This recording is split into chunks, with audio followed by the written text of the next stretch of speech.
ভবিষ্যতের প্রেক্ষাপটে কল্পবিজ্ঞানের গল্প অজানা সংকেত।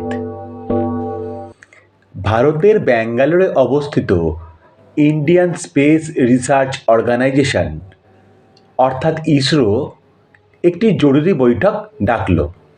বৈঠকের প্রধান বক্তা ছিলেন ডক্টর অরিন্দম বসু, একজন অভিজ্ঞ মহাকাশ বিজ্ঞানী। গত 6 মাস ধরে মহাবিশ্ব থেকে একটি রহস্যময় সংকেত আসছে, যা পৃথিবীর বিভিন্ন স্থানে ধরা পড়ছে। এই সংকেত ভারত থেকে ধরা পড়েছে আমেরিকার নাসা এবং বাংলাদেশের টেলিকম রিসার্চ সেন্টারেও।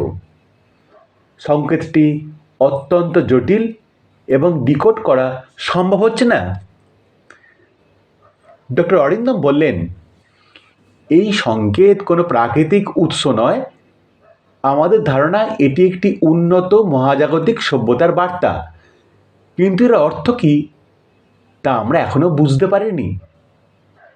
এই সংকেত বিশ্লেষণের জন্য ভারতের ইসরো, আমেরিকার নাসা এবং বাংলাদেশের টেলিকম রিসার্চ সেন্টার যৌথ একটি প্রকল্প শুরু করলেন। মিশনের নাম দেওয়া হলো mission crossing infinity.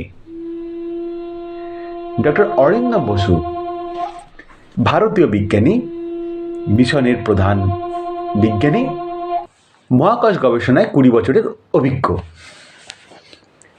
Doctor Saira Rahman বাংলাদেশের মহাকাশ বিজ্ঞানী, ক্রিপ্টোগ্রাফি বিশেষজ্ঞ, সংকেত ডিকোডিংয়ের ক্ষেত্রে অসাধারণ দক্ষ। ডক্টর জোনাথন ব্ল্যাক আমেরিকার নাসার অন্যতম শীর্ষ মহাকাশ প্রকৌশলী। 3 দেশের যৌথ প্রচেষ্টায় তৈরি হলো একটি অত্যাধুনিক মহাকাশযান ইনফিনিটি এক্স, যা আলোর গতির চেয়ে দ্রুত চলার ক্ষমতা রাখে। মিশনের দিন সকাল থেকেই টান উত্তেজনা। ডক্টর অরিন্দম বললেন, আমরা আজ এমন এক যাত্রা শুরু করতে চলেছি যা মহাকাশ গবেষণার ইতিহাস বদলে দেবে। যানটি সফলভাবে উৎক্ষেপিত হলো, পৃথিবীর মাধ্যাকর্ষণ বল ছেড়ে মহাকাশের গভীরে এগিয়ে চলল ইনফিনিটি এক্স। কিন্তু মহাকাশের মাঝে সংকট দেখা দিল। মহাকাশের মাঝখানে তারা এক ভয়ঙ্কর সংকেতে আটকে পড়ল। সেই সংকেত থেকে বিকিরিত রশ্মি মহাকাশযানের ইঞ্জিনকে ক্ষতিগ্রস্ত করতে শুরু করল। ডক্টর সায়রা রহমান দ্রুত সংকেত ডিকোড করতে চেষ্টা করলেন। সংকেতের কিছু অংশে লেখা ছিল, আমাদের কাছে এসো, ভবিষ্যতের সত্য এখানে অপেক্ষা করছে। তাদের সামনে তখন 2টি বিকল্প ছিল। এক, যেটি খুব সহজ, ফিরে যাওয়া। আর 2, ওই সংকেত অনুসরণ করে অজানার দিকে যাত্রা করা। সাহসী সিদ্ধান্ত নিল। তারা অজানার দিকে যাত্রা করল। তারা একটি নীলাভ আলোয় ঢাকা গ্রহে অবতরণ করল। চারিদিকে অদ্ভুত নিস্তব্ধতা, কোথাও কোনো প্রাণের চিহ্ন নেই, তবে অত্যাধুনিক স্থাপত্য দেখা যাচ্ছে। ডক্টর জোনাথন বললেন, এটি কি এলিয়ান সভ্যতার চিহ্ন নাকি প্রাকৃতিক কোনো গঠন? তারা এক বিশাল ক্রিস্টাল টাওয়ার আবিষ্কার করল, যা থেকে নীলাভ আলো ছড়িয়ে পড়ছিল। ক্রিস্টাল টাওয়ার থেকে হঠাৎই একটি কৃত্রিম বুদ্ধিমত্তার রোবট বেরিয়ে এলো। রোবটটি জানালো, আমাদের গ্রহের বাসিন্দারা সময় ভ্রমণের ফাঁদে আটকে পড়েছে, তোমরাই তাদের মুক্ত করতে পারবে। 3 বিজ্ঞানী তখন চরম বিপদের মুখে দাঁড়িয়ে। ক্রিস্টাল টাওয়ার তাদের একটি সময় গেটওয়ের দিকে নিয়ে গেল। তারা ভবিষ্যতের পৃথিবীতে প্রবেশ করল। সেখানে তারা এক ধ্বংসপ্রাপ্ত সভ্যতা দেখতে পেল, যেখানে গ্লোবাল ওয়ার্মিংয়ের কারণে সমস্ত প্রাকৃতিক সম্পদ শেষ হয়ে গেছে। ডক্টর সায়রা আতঙ্কিত হয়ে বললেন, আমাদের এই সত্য নিয়ে ফিরে যেতে হবে, মানুষকে সতর্ক করতে হবে। কিন্তু সেই সময় গেটওয়ে হঠাৎ বন্ধ হয়ে গেল। 3 বিজ্ঞানী তখন নিজেদের বুদ্ধিমত্তা এবং প্রযুক্তির দক্ষতার মাধ্যমে সময় গেটওয়ে পুনরায় চালু করার চেষ্টা করলেন। অনেক চেষ্টার পরে তারা সফল হলো এবং বর্তমান সময়ে ফিরে এলো। তাদের এই মিশন বিশ্বের বিজ্ঞানীদের মধ্যে আলোড়ন সৃষ্টি করল।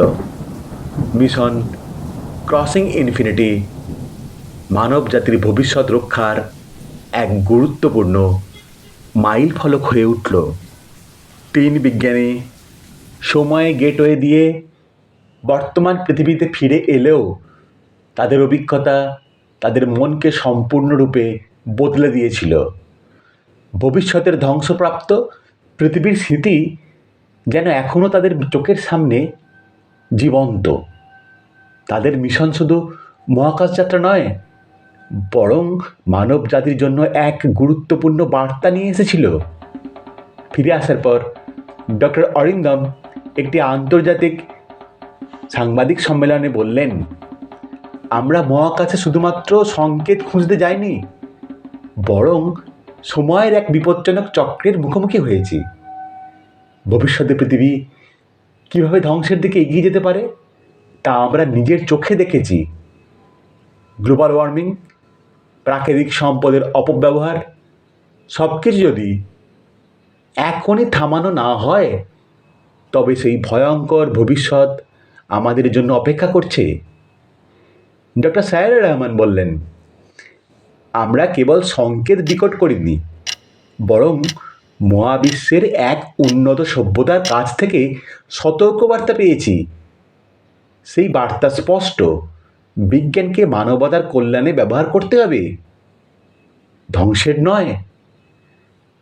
ডক্টর জোনাথন ব্ল্যাক সংযোজন করলেন, আমরা সময় ভ্রমণের অভিজ্ঞতায় বুঝতে পেরেছি প্রযুক্তি কতটা শক্তিশালী হতে পারে, তবে এর সঠিক ব্যবহারই মানব জাতিকে রক্ষা করতে পারে। এরপর মিশন ক্রসিং ইনফিনিটির দল একটি বিশাল আন্তর্জাতিক প্রকল্প শুরু করল, যার মূল উদ্দেশ্য ছিল গ্লোবাল ওয়ার্মিং প্রতিরোধ এবং পৃথিবীর প্রাকৃতিক ভারসাম্য রক্ষা করা। পৃথিবী জুড়ে বিজ্ঞানীরা একযোগে কাজ শুরু করলেন এই প্রকল্পের সফল বাস্তবায়নের জন্য। একটি বিশেষ তথ্যচিত্র তৈরি হলো, যেখানে তাদের অভিজ্ঞতা এবং মহাজাগতিক বার্তা নিয়ে বিশদ আলোচনা করা হলো। এই তথ্যচিত্র বিশ্বজুড়ে জনপ্রিয় হয়ে উঠল। সাধারণ মানুষের মনেও একটি সচেতনতা তৈরি হলো, প্রকৃতিকে রক্ষা করা এবং প্রযুক্তিকে মানবিকতার পথে ব্যবহার করা কতটা গুরুত্বপূর্ণ সকলে উপলব্ধি করতে পারল। মহাবিশ্বের রহস্য যতই অজানা হোক না কেন, সময় আমাদের শেখায় যে মানবতা, প্রকৃতি এবং বিজ্ঞানকে একত্রে এগিয়ে নিয়ে যেতে হবে।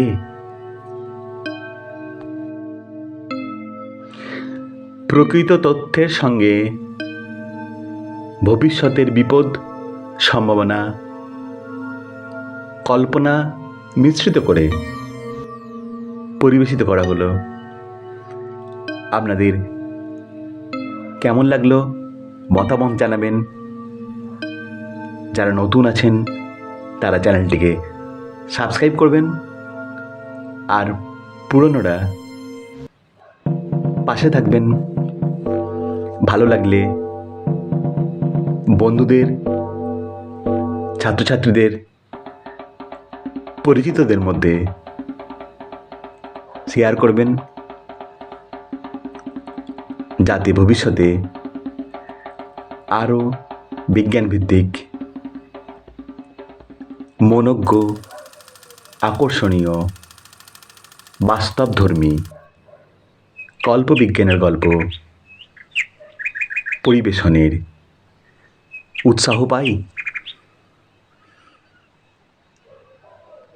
সকলে ভালো থাকবেন।